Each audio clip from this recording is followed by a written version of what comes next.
Okay, so this is my ginger friend Jimmy, and he's homeless, but he owns a home. So he's pretty stupid because he hasn't found out that he's not homeless. So all he does is he sits in the corner and weeps. Homeless Ginger.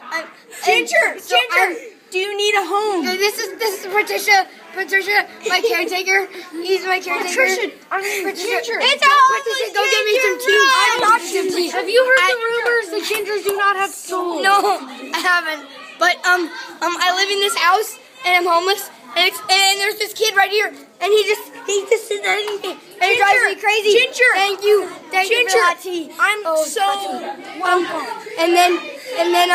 And I live in this home, but I'm homeless. And then there's this kid who's threatening to hit me with a ping pong ball. So can someone take this? Because I'm gonna drop it. Hey, you take it. Okay, so I live in this home, but I'm homeless. It's really sad because I'm homeless and I live on the streets.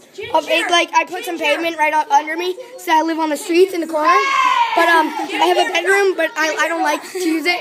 And it's so I'm gonna go up there for the first time.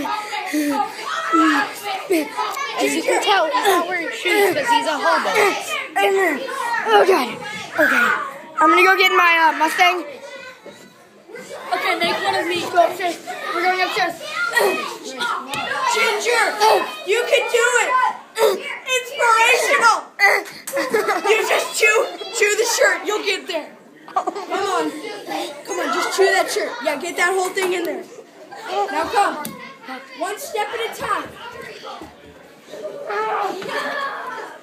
Are you okay? Heimlich maneuver.